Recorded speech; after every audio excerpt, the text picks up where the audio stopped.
नमस्कार मित्रों, खेल और खिलाड़ियों की आवाज़ खेल पथ में आपका हार्दिक स्वागत है। दोस्तों, हमारे देश में खेल संगठन के पदाधिकारी अपनी कुर्सी बचाने और खिलाड़ियों का शोषण करने में न केवल माहिर हैं, बल्कि यह कूट रचित कार्यों में भी सिद्धहस्त हैं। हम आपको बता दें कि हरियाणा और पंजाब हाई कोर्ट के निर्णय ने हैंडबॉल फेडरेशन ऑफ इंडिया की कारगुजारियों को न केवल अवैधानिक करार दिया है, बल्कि रजिस्ट्रार फर्म एंड सोसाइटी के पदाधिकारियों ने भी यह माना कि हैंडबॉल फेडरेशन ऑफ इंडिया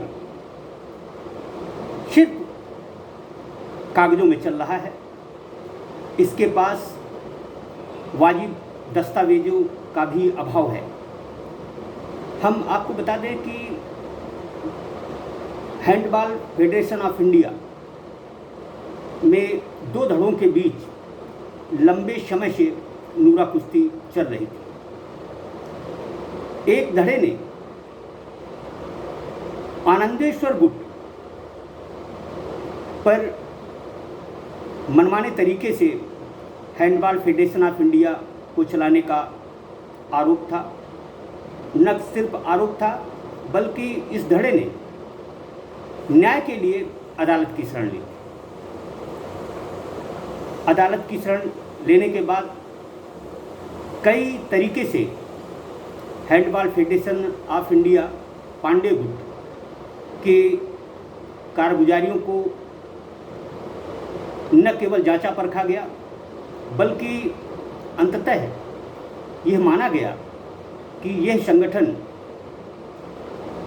सिर्फ और सिर्फ कागजों में चुनाव कराता है, जबकि नियमतः किसी भी चुनाव के बाद उसके एक मूल दस्तावेजों की एक मूल प्रति रजिस्ट्रार फर्म्स एंड सोसाइटी को मुहैया कराई जाती है। अदालत में मामला चलने के बाद आनंदेश्वर पांडे गुट ने एक पत्र प्रेषित कर अदालत को चुनौती दी। इस पत्र में प्रीतपाल सिंह सलूजा के सिग्नेचर यानी हस्ताक्षर को वरीयता देते हुए उन्हें अदालत में पेश किया गया। अदालत ने हरियाणा फर्म्स एंड सोसाइटीज के जनरल को और registrar firms and society Rohtak को इस पत्र की जांच के आदेश दिए। जांच हुई। Registrar firms and society Rohtak ने पांडे गुट के हैंडबॉल फेडरेशन ऑफ इंडिया से मूल दस्तावेज मांगे। ओरिजिनल दस्तावेज पांडे गुट मुहैया नहीं करा सका। हम आपको बता दें कि इस पत्र पर प्रीतपाल सिंह सलूजा के हस्ताक्षर बताए जाते हैं, लेकिन प्रीतपाल सिंह सलूजा ने शपथ पत्र देकर यह बताया कि जो ये फोटोकॉपी सौंपी गई है इसमें उनके हस्ताक्षर नहीं। हम अपने दर्शकों को बता दें कि प्रीतपाल सिंह सलूजा ने इससे पहले हैंडबॉल फेडरेशन ऑफ इंडिया द्वारा संगठन को आर्थिक क्षति पहुंचाने का भी मामला अदालत में रखा था।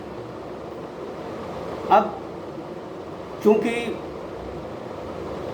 प्रीतपाल सिंह सलूजा ने ही यह मान लिया कि जो भी दस्तावेज मेरे सिग्नेचर से पेश किए गए हैं उसमें उनके सिग्नेचर, हस्ताक्षर नहीं है। यानी कुल मिलाकर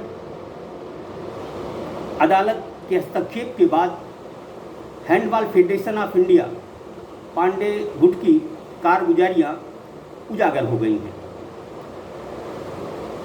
लबोलुआब ये है कि अब registrar firms and society Rohtak को इस बात के आदेश मिले हैं कि वह एक प्रशासक नियुक्त कर नियमतः हैंडबॉल फेडरेशन ऑफ इंडिया के अतिशीघ्र चुनाव कराए, क्योंकि जो संगठन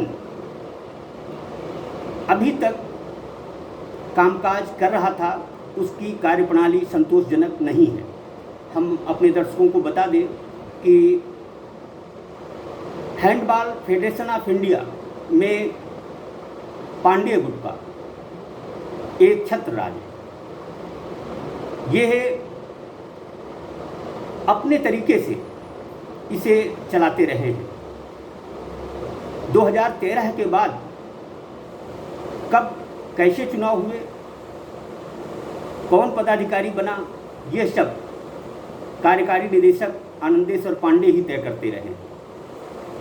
जब जगन मोहन राव को अध्यक्ष बनाया गया था, उस समय जगन मोहन राव ने जो बातें आनंदेश्वर पांडे के लिए कही थी, यह एक तरह से चापलूसी की पराकाष्ठा थी।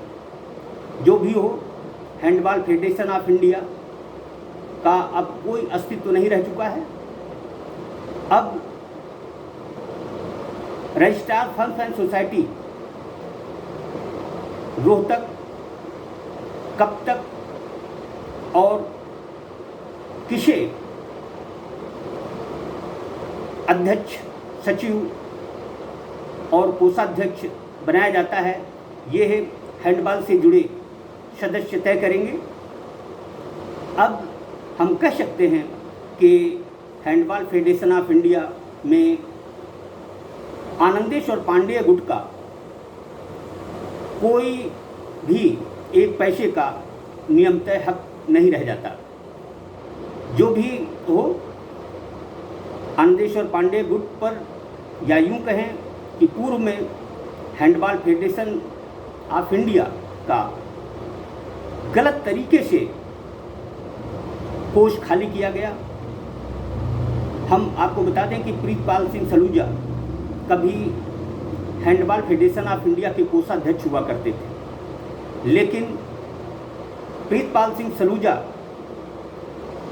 के बिना संज्ञान में लाए हैंडबॉल फेडरेशन के आका आनंदेश्वर पांडे कोष खाली करते रहे और हस्ताक्षर जहां कोषाध्यक्ष प्रीतपाल सिंह के होना चाहिए, वहां दूसरे लोग ही हस्ताक्षर करते रहे। सोचने और अफसोस करने की बात है कि जिस संगठन के पास ओरिजिनल डॉक्यूमेंट्स न हों, वह गड़बड़ झाला करता है, यह बात अपने आप में सिद्ध हो जाती है। जो भी हो, अदालत का निर्णय सर्वमान्य होता है। अब देखना यह है कि हैंडबॉल फेडरेशन ऑफ इंडिया की आसंदी पर किसका राज होता है, कौन इस संगठन को अच्छे तरीके से खिलाड़ी हित में, खेल हित में चलाता है। जो भी हो, अदालत को, माननीय न्यायाधीशों को साधुवाद देना चाहिए, क्योंकि हैंडबॉल फेडरेशन ऑफ इंडिया ही नहीं, देश में चल रहे अधिकांश खेल संगठनों में जंगल राज कायम है। खेल संगठन पदाधिकारी अपनी हुकूमत और अपनी कुर्सी बचाने के लिए किस हद तक जा सकते हैं, इसका अंदाज़ा लगाना बहुत कठिन है। जो भी हो, हैंडबॉल फेडरेशन ऑफ इंडिया अब जब तक नए सिरे से चुनाव नहीं हो जाते तब तक उसकी हर कार्यप्रणाली पर प्रतिबंध रहेगा। जो भी हो,